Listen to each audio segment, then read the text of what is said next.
क्योंकि आप लोग कह रहे हैं कि केवल भारत पर नहीं पूरी दुनिया पर इसका असर होगा, जहां जहां दिख रहा है वहां ज्यादा असर होगा। तो मैं कुछ दुनिया की यहाँ पर स्थिति रखता हूँ अपने दर्शकों के सामने और फिर आप लोग उस पर बताइएगा। जैसे साल का आखिरी सूर्य ग्रहण है और एक बड़ी वॉर दुनिया में चल रही है रूस और यूक्रेन की, और कभी भी वो वर्ल्ड वॉर में बदल सकती है ये कहा जा रहा है। तो उसके ऊपर बताइए, क्योंकि रूस यूरोप के बीच चरम पर टेंशन है, किसी भी वक्त नेटो और रूस के बीच जंग हो सकती है ऐसे आसार दिखते हैं। सितंबर के आखिरी तक महायुद्ध की आशंका है। पुतिन अपनी जंगी तैयारी अलग कर रहे हैं। नेटो बॉर्डर पर परमाणु बम वर्षक हथियार उन्होंने तैनात कर दिए हैं। आर्कटिक से बेलारूस तक सैन्य किलेबंदी हो रही है। एक बड़ी वॉर ड्रिल हुई है ज़पैड रूस और बेलारूस में, जहां एटमी हथियारों का प्रदर्शन किया गया है। और रूस पर हमले की बारी है इस वक्त नेटो की तरफ से। पूर्वी यूरोप में नेटो सैनिकों की तैनाती की गई है। पोलैंड बॉर्डर पर बेलारूस के साथ जो पोलैंड का बॉर्डर लगता है वहां हजारों की संख्या में सैनिक तैनात किए गए हैं। बेलारूस के पास बख्तरबंद वाहन टैंक डिप्लॉय किए गए हैं। हजारों नेटो सैनिक पोलैंड में तैनात किए गए हैं। डेनमार्क, फ्रांस, ब्रिटेन और जर्मनी के सेना की तैनाती है। बाल्टिक देशों में long range missile system alert है। उधर सूर्य ग्रहण से पहले नेटो पर युद्ध ग्रहण लग गया है। खबर क्या है? बाल्टिक देश एस्टोनिया में रूसी फाइटर जेट ने घुसपैठ की है। एस्टोनिया की सीमा में मिग 31 9 किलोमीटर तक अंदर दाखिल हुआ। 12 मिनट तक एस्टोनियाई हवाई सीमा में जेट्स रहे। इटली के F-35 जेट ने विमानों को आगे बढ़ने से रोका और इससे गुस्से में है नेटो। एस्टोनिया के पीएम ने रूस पर एक्शन की मांग की है। आर्टिकल 4 के तहत नेटो देशों की बैठक बुलाई गई है। नेटो चीफ ने एस्टोनिया के पीएम से बात की है। एस्टोनिया में रूसी राजदूत तलब किए गए हैं। बड़ी बात यह है कि आर्टिकल 4 के तहत नेटो देशों की बैठक होगी। आर्टिकल 4 के बाद आर्टिकल 5 का विकल्प है, जो कि बहुत खतरनाक है। एस्टोनिया में 7 महीने में 4 रूसी घुसपैठ हुई हैं। तो ये सब जो है हम ये दिखा रहे हैं यहाँ पर। तोशिका, मैं यही जानना चाहता हूँ आपसे, चंद्र ग्रहण जब पितृपक्ष के पहले दिन लगा था, बिल्कुल ये सारी घटनाएं उसके बाद की हैं जो मैंने बताई। जी जी। और ये आज सूर्य ग्रहण है जब हम देख रहे हैं पितृपक्ष खत्म हो रहा है। हाँ जी। तो क्या इस पर इसको लेकर कोई कैलकुलेशन है आपका? देखिए क्योंकि एक चीज और जोड़ दूं क्या, और एक चीज और, ग्रहण केवल खराब ही चीज लाता है जो ये सब लेकर आ रहा है। जी, सबसे पहले मैं एक चीज बताना चाहूंगी। जैसे हमने 2025 के साल की शुरुआत में ही हमने बात की थी कि ये साल जो है, अगर हम मार्स प्लैनेट को उल्टा करते हैं तो वो वॉर बनता है।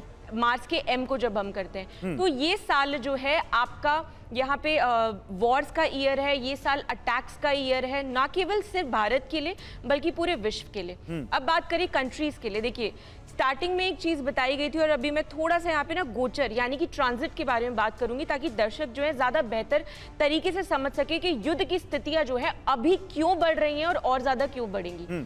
7 सितंबर को जब हमारा ग्रहण जो चंद्र ग्रहण से शुरुआत हुई और पितृपक्ष शुरू हुआ, ये नॉर्मल बात तो नहीं है। उसी के बाद जब आज पितृपक्ष का समापन हो रहा है, अश्विन मास की अमावस्या की तिथि आज है और इसी समय पे आज जो है इसका समापन हो रहा है और आज सूर्य ग्रहण पड़ रहा है। कल से एकदम नवरात्रे पड़ रहे हैं और कहा जा रहा है कि इस बार माँ जो है गज पे सवार होकर आ रही है, जो अत्यधिक शुभ माना गया है। लेकिन जब भी माँ गज पे सवार होती है तो वो युद्ध को दर्शाती है। वो शंख नाद करती है, ऐसा बोला जाता है।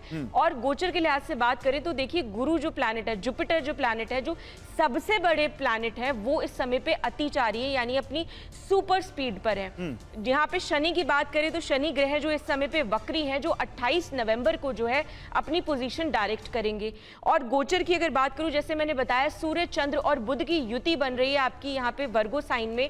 वहीं पर राहु देव जो हैं वो यहाँ पे कहाँ विराजमान है? कुंभ राशि में। ये तो सब ठीक है, लेकिन मैं जो पूछ रहा हूँ आपसे कि क्या ये युद्ध और भड़केगा? इस ग्रहण का कोई यही जस्ट मैं कंक्लूड नहीं करना चाह रही थी की तरफ जाएगा। मैं यही कंक्लूड करना चाह रही थी कि जो भी गोचर के लिहाज बन रहे हैं, ये श्योर शॉट ही बता रहे हैं कि चीजें अभी नहीं रुकने वाली। चीजें अभी और कहते हैं ना, मंगल अभी और दंगल बचाएगा, जो मचाएगा। लास्ट के जो 3 साढ़े 3 महीने आप बचे हैं, आप देखेंगे कि ग्रह युद्ध होने की संभावना बहुत स्ट्रांग है लोगों के बीच में।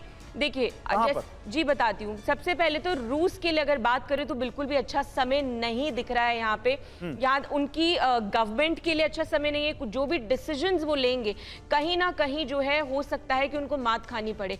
इजराइल और ईरान के लिए भी यहाँ पे मैं बोलना चाहूंगी, ईरान जो है कुछ अपने वेपन्स में, मिसाइल्स में, मिलिट्री में कुछ ना कुछ ऐसी न्यू टेक्नोलॉजी लाने वाला है जो अभी तक विश्व में जिसका खुलासा नहीं हुआ है। और इजराइल के लिए एक सरप्राइज बॉम्ब होगा जो उनके लिए घातक साबित हो सकता है। यूएसए की भी बात करूं तो इकोनॉमी के हिसाब से बहुत नेगेटिव जाने वाला है। ठीक है, देखिए एक और चीज है मैं रखना चाहता हूं यहां पर। अब सवाल यह है कि क्या रूस में भूकंप का कोई सूर्य ग्रहण कनेक्शन भी हो सकता है? जी बिल्कुल। ये हम नहीं कह रहे, कुछ तस्वीरें और जानकारियां हैं जो आपको बता रहे हैं। हाल ही में सूर्य ग्रहण से पहले कब कब कैसे भूकंप का कहर कहां दिखाई दिया। 28 जुलाई रूस में एक बड़ा भूकंप आया, 8.8 तीव्रता का भूकंप, 19 किलोमीटर तक गहराई दिखी। 13 सितंबर को रूस में 7.4 तीव्रता का भूकंप आया, 39.5 किलोमीटर तक गहराई दिखी। फिर एक भूकंप आया 7.8 तीव्रता का 18 सितंबर को, 20 किलोमीटर तक गहराई दिखी। म्यांमार में 7.7 तीव्रता का भूकंप आया 28 मार्च को, 1000 से ज्यादा लोगों की मौत हो गई। थाईलैंड में एक 7 से ज्यादा की तीव्रता का भूकंप आया 28 मार्च को, 100 से ज्यादा लोग वहां पर घायल हुए। तो और 2025 में अब तक 1200 से ज्यादा भूकंप के झटके आ चुके हैं रूपा बुद्धि राजा जी। तो क्या इसका भी, ये प्राकृतिक आपदाओं का भी ग्रहण कनेक्शन है क्या? ग्रहण लगा था तब भी हमने टीवी के माध्यम से ये बताने की कोशिश की थी कि जनता में विरोधाभास होगा, और उसके अगले दिन से ही आपने देखा नेपाल में कैसा हुआ। अभी जो सूर्य ग्रहण लग रहा है, ये अभी की हम बात करते हैं, 15 दिन के अंतराल में ये 2 ग्रहण लगे हैं और पितृपक्ष में लगे हैं, जो कि इतने सालों के सहयोग से ये लगा है। लेकिन ये बहुत भारी है, ये जनता के लिए एक खगोलीय घटना है। लेकिन मैं आपको ये बता दूं, अभी चीजें रुकने, बड़ी दुनिया है, इतने ज्यादा देश हैं, इतनी बड़ी आबादी है, तो नॉर्मल कैसे होगा? कुछ ना कुछ तो चलता ही रहेगा। फिर आप उसको स्पेसिफिक ग्रहण से कैसे जोड़ते हैं? नहीं, ग्रहण से हम इसलिए जोड़ रहे हैं जो हम गणना कर सकते हैं। देखिए, हम आपको सिर्फ एहसास दिला सकते हैं, हम आपको चीजें बता सकते हैं जो हमारे शास्त्र में लिखा है, जो हमारी गणना कहती है, जो ग्रह स्थिति कहती है। इस समय पर खगोलीय घटना है और सूर्य को ग्रहण लगना और 15 दिन के अंतराल पर लगना, जैसे कि तोशिका ने बताया ही आपको कि हमारे जो बृहस्पति हैं, हमारे देश के जो हमारे बृहस्पति हैं, सबसे बड़े ग्रह हैं बृहस्पति, वो भी अतिचारी होने जा रहे हैं। और शनि का वक्रीय होना, अक्रिय होना, ये अपने आप में ही इस तरीके की घटनाएं हैं जो कष्टकारी हैं। और फिर तोशिका ने ये जो बात बोली, मैं सहमत हूं उसकी बात से कि माता रानी गज पर आ रही है। माता रानी जब गज पर बैठती है तो सुख समृद्धि की भी कारक होती है, लेकिन कहीं ना कहीं अस्त्र शस्त्र से लेज होती है, सज्ज होती है, और वो युद्ध की भी ललकार करती है। बारे में बताइए, क्योंकि कल से नवरात्र शुरू हो रहे हैं। डेफिनेटली। तो और नवरात्र तो सबसे ज्यादा भारत में ही, क्योंकि सनातन धर्मी रहते हैं और सनातनी रहते हैं, और भारत में ही बढ़ चढ़कर पूजा होगी, हम सब करेंगे, तो सबसे ज्यादा असर तो इसका मतलब हमारे ऊपर ही होगा फिर तो तोशिका? जी, ऐसा बिल्कुल भी नहीं है कि सबसे ज्यादा नेगेटिव असर हमारे पे होगा। देखिए, मान्यताओं के हिसाब से अगर देखा जाए तो आप जिस चीज को जितना मानेंगे, जितना डीप आप उस चीज में जाते जाएंगे, आप उससे और ज्यादा कनेक्टिव फील करते जाएंगे, एंड डेफिनेटली उसके जो भी शुभ और नेगेटिव चीजें होंगी, आप उसके साथ रिलेट कर पाते हैं। बात सिर्फ सिंपल सी इतनी है। अब बात करें, जैसे कि आपने बोला कि भारत के लिहाज से, देखिए ये हमने पहले से ही बोला था, 2025 से बोलते आ रहे हैं। उसके बाद जब ग्रहण आया, ग्रहण के समय पे बोला कि इस समय पे भूकंप आने की ज्यादा संभावना है। ये जैसे कि अभी रूपा जी ने भी, मैं अब आगे की बात कर रहा हूँ। भूकंप की बात हो गई, ग्रहण की बात हो गई, आप क्यों कह रहे हैं कि कल जो इस बार जो देवी आ रही है वो गज पर बैठकर आ रही हैं। आपने कहा कि सुख समृद्धि का कारक भी है, लेकिन कहीं ना कहीं ये युद्ध को भी दर्शाता है। समृद्धि मतलब जब भी माँ गज पे तो मैं ये पूछ रहा हूँ, ये तो सबसे ज्यादा भारत में इनकी पूजा होगी, सबसे ज्यादा भारत में लोग मानेंगे, तो क्या वो जो गज पे आ रही है उसका असर भारत की व्यवस्था पर? देखिए, गज पर जो सवार होकर आ रही है, तो आप ये समझिए ना, जैसे बोला प्रोस्पेरिटी के लिए बहुत अच्छा है, तो फाइनेंशियल अगर पॉइंट ऑफ व्यू से देखा जाए तो भारत के लिए बहुत एडिशन होने वाला है। आप देखेंगे कि नवंबर आते ही जितने भी स्टूडेंट्स हैं, जितने भी लोग, अब तक हम देखते थे ना कि हम सभी फॉरेन कंट्रीज के टुवर्ड ज्यादा अट्रैक्ट होते थे कि वहीं पे जाके पढ़ाई करनी है, अपने बच्चों को, संतानों को वहीं भेजना है, वहीं जाके जॉब करेंगे तो ज्यादा अच्छे पैकेजेस मिलेंगे। अब आप नवंबर ऑनवर्ड्स, ये यहाँ पर हम गणना में कर रही हूँ, आप देखेंगे यहाँ पे कि क्या सिचुएशन होगी कि धीरे धीरे लोग वापस आते शुरू हो जाएंगे। मैं परसों ही एक न्यूज देख रही थी, आपको ज्यादा बेटर पता होगा, कि जापान में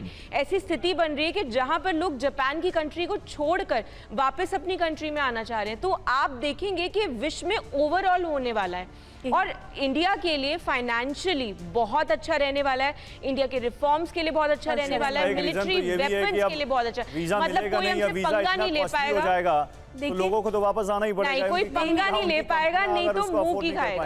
देखिए, हम आपको डराने का काम नहीं कर रहे हैं, हम आपको आगाह करने का काम कर रहे हैं, हम आपको बताने का काम कर रहे हैं। अपने आप में सतर्क रहना भी एक उपाय है कि आप किस तरीके से अपनी चीजों को ठीक कर सकते हैं, कौन से उपाय फॉलो कर सकते हैं। अगर आप सनातन से जुड़े हुए हैं, अगर कोई उपाय बता सकती हैं जो आप बता रही हैं कि माता आएंगी तो थोड़ा सा गज पे चलकर, तो आप क्या वहां पर उपाय है?